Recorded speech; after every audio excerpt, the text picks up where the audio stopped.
Welcome in to Get Real with Bubba and Sarah, where we cover everything that humans go through. Family trauma, relationships, self-help advice, and Sarah's book club are just a few things that you'll get here. Enjoy the show. Well, welcome into a very exciting episode of Get Real with Bubba and Sarah. For the first time, we are having a special guest join us on the show. And today we have Angell from Sacred Paths. Welcome to the show, Angell. Thank you. I'm glad to be here with you guys. Well, before we get too far down in the interview, why don't you share a little bit about who you are, where you came from, and what you do now? I'm a traditional healer. I'm a teacher of ancient wisdom, and I use this work to help people get into a good life. I think, many people are not feeling really well these days for many reasons. And it is my experience that with ancient tools, ancient wisdom, ancient rituals, practices, people can really reclaim their power. So, in many ways, that's my aim and vision and my daily life. I help people step back into their power, into their health. That's amazing. And that's kind of how I found you. You're a prolific content creator online. I follow you pretty much everywhere that I can, I think. I'm not on TikTok, but the wife has an account there. And so I was introduced through you mostly through your Facebook content, and the things you were sharing really resonated with me.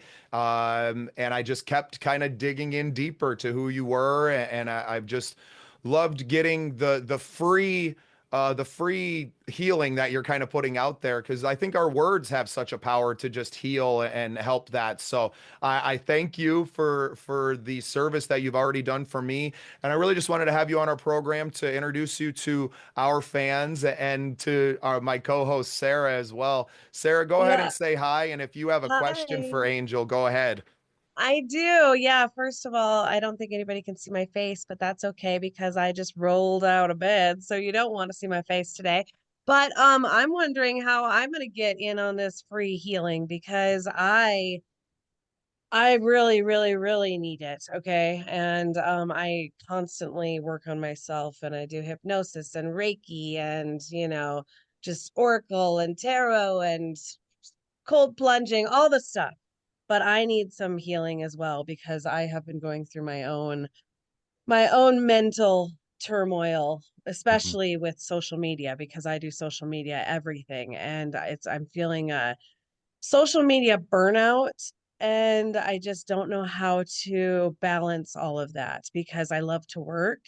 And so as you can see, I'm always working morning, noon, night, through my head at night, everything. And so how do I get free healing? Well, you can get free healing without me, just going out and connecting to the land and your ancestors and the trees and the animals and, the sky at night, the stars.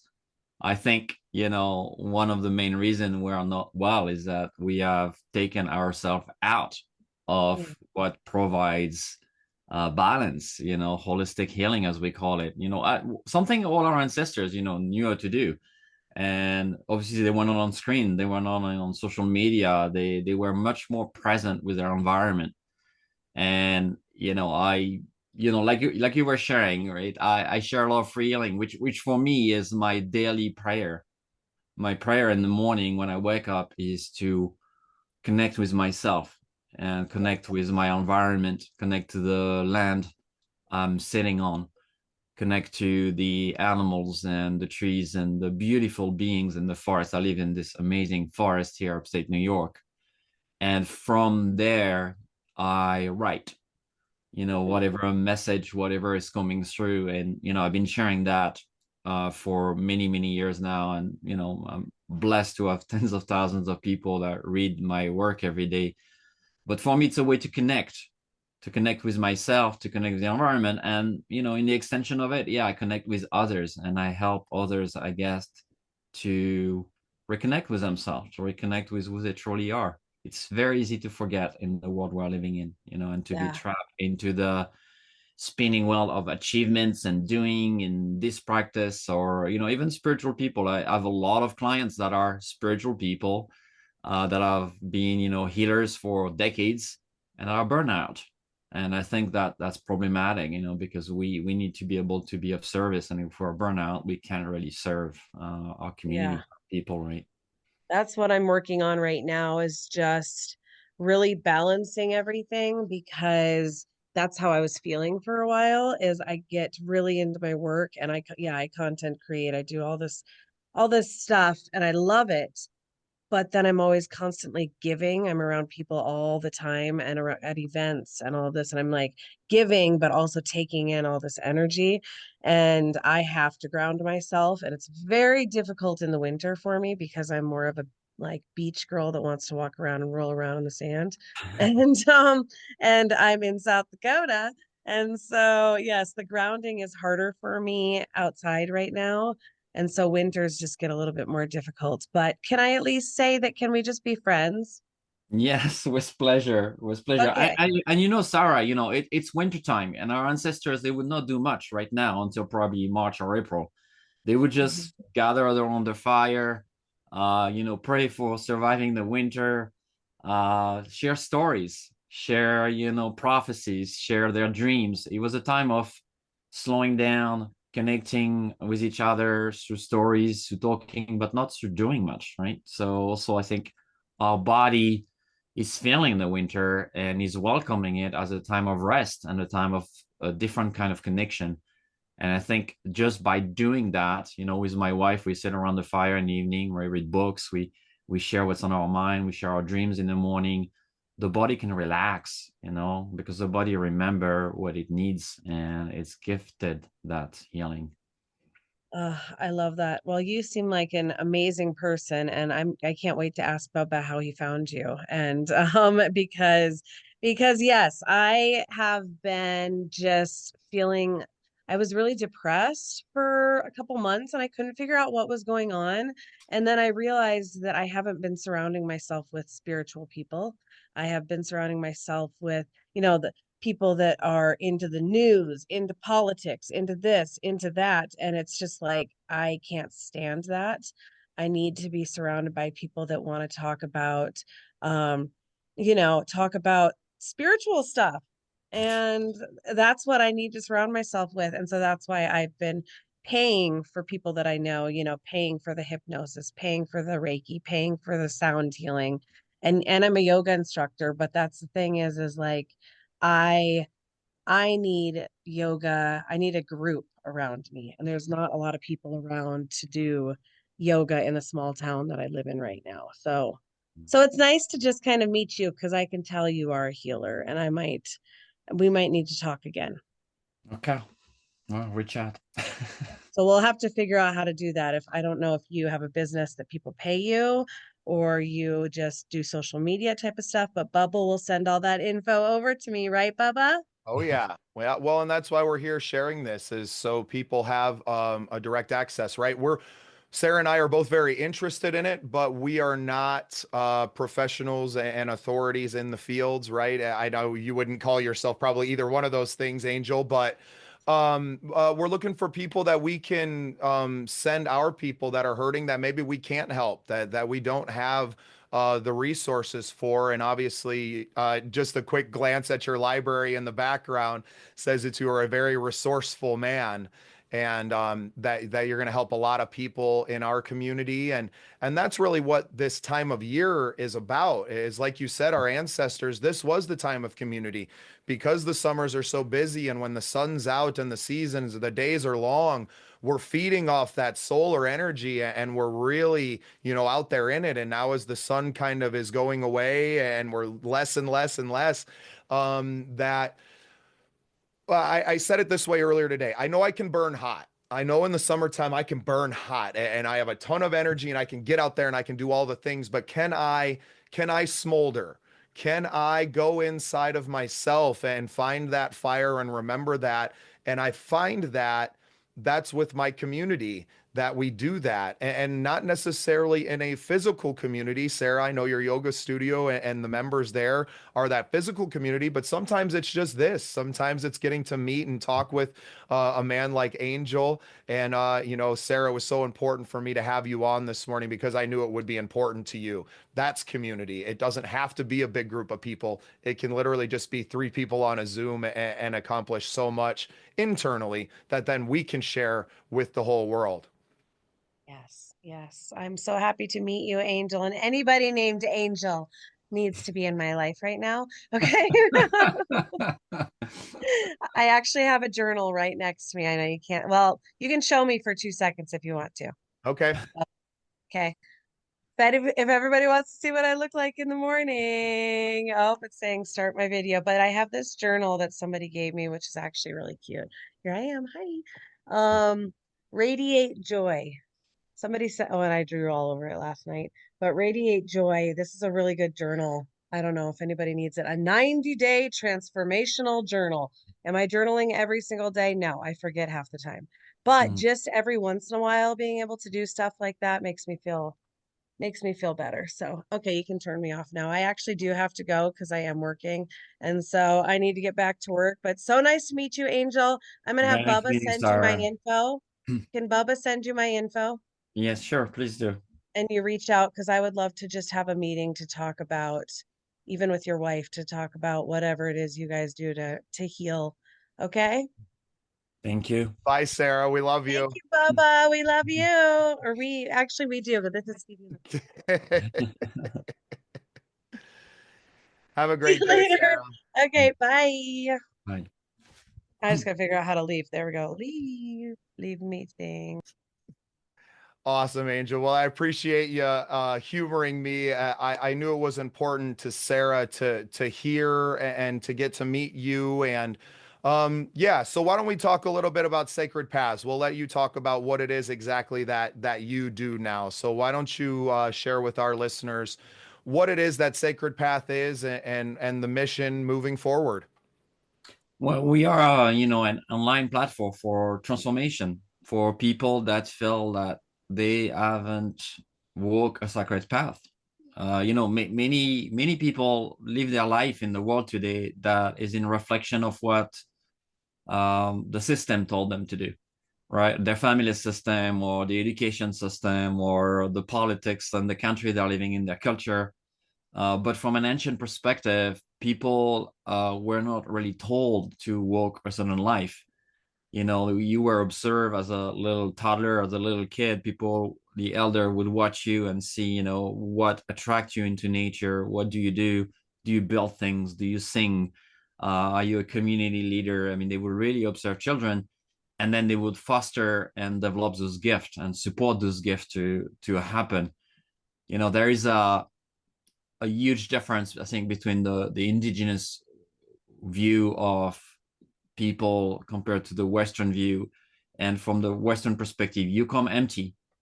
You arrive, you're empty, and we have to fill you with knowledge, right? And that's through education, that's through many, many things. From a more indigenous perspective, you come with your purpose, your path. You come full. You come with everything you need in order to live a beautiful life. And I think a lot of people are suffering today because they are not walking their sacred path. So the idea of sacred path, the idea of this community and all the offerings we are doing is to give people the tools, the compass, the GPS, right? Like you turn on Google Map and you ask where to go, right? But how do you do that in our world, right? And often you just go online or you ask different people. You don't always have elders that can help you, and that's really problematic. So our goal is to provide people with that kind of information, which I believe in the world of today, that is very divided, and we're facing, a lot of social issues and environmental issues and political issues.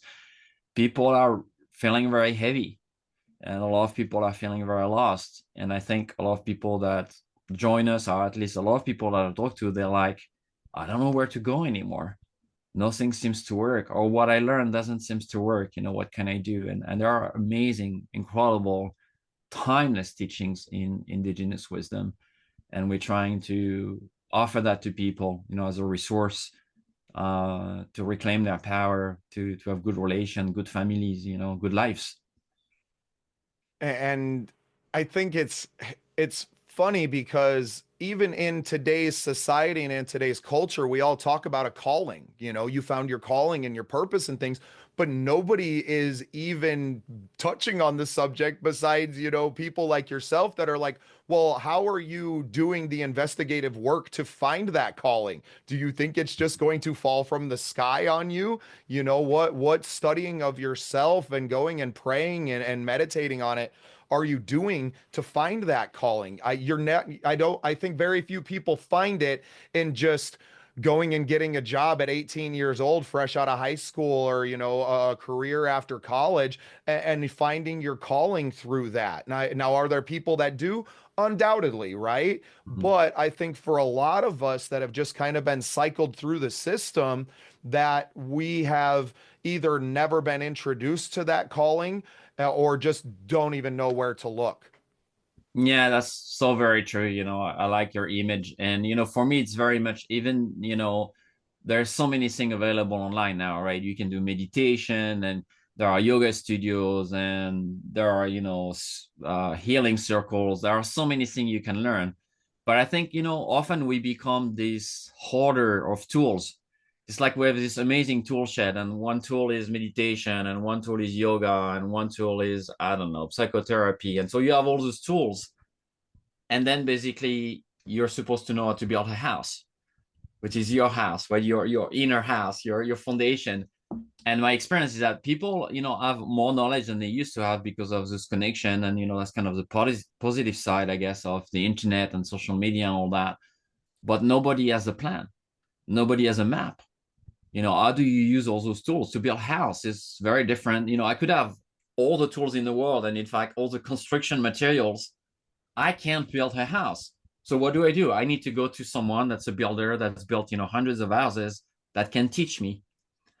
And I think that's the goal of the teachers and the elders and the wisdom keepers. They're telling you, well, it's great. Yeah, meditation is great. But if meditation was going to solve your issues, it would be done by now, because there is 1,000 books about it, and audios and podcasts and videos. But somehow people say, well, I've been meditating for 10 years and I'm still stuck. What's going on? I say, well, who's teaching you? What plan do you have? Do you know how to put things in order? When do you meditate? How do you meditate? What kind of meditation? And also, it's not just about meditation. You need to reconnect to the land. You need to reconnect to your ancestors. You need to build community, right?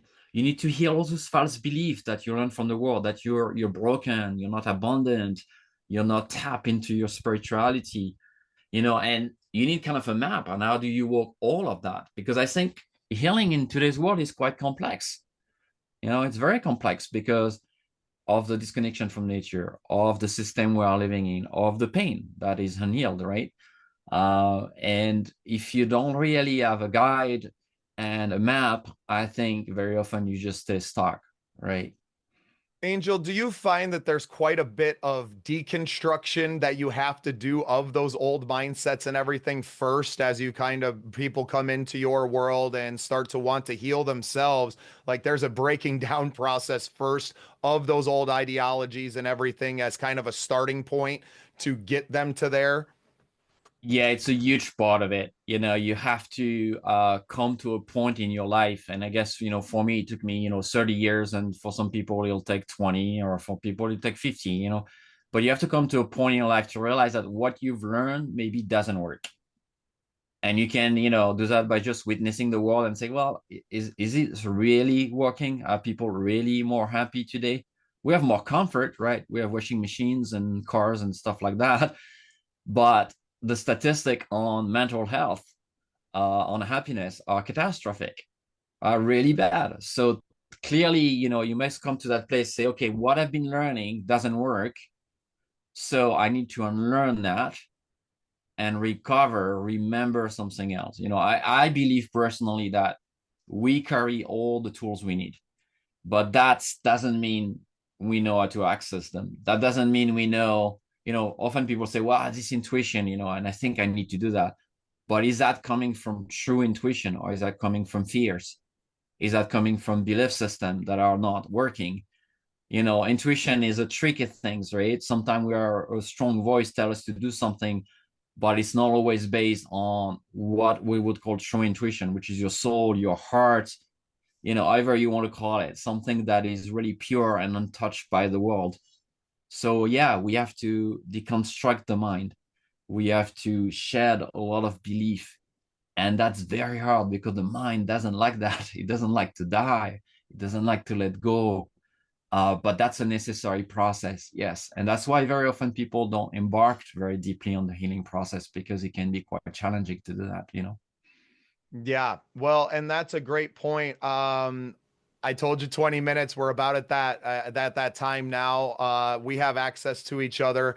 I'm going to be doing a lot more reading and digging into your programs as well. Why don't you go ahead and tell everyone how they can find you and to start to use the sacred paths and the teachings that you provide to heal themselves? Well, they can join our community. You can go on Sacred Path with an S, Sacred Path, many paths.earth, sacredpath.earth. And yeah, you can register to our newsletter there. We do a lot of free content, weekly podcasts, YouTube videos. We also have, tools, ebooks, things you can download to help you kind of start the inquiry. And then we have online classes, on-demand classes you can do from the space of your home. And then we have, longer program where I get very involved with you and, I help you every week, and I do coaching, and over 3 or 4 months, we get you to that place of joy. We get you to that purpose.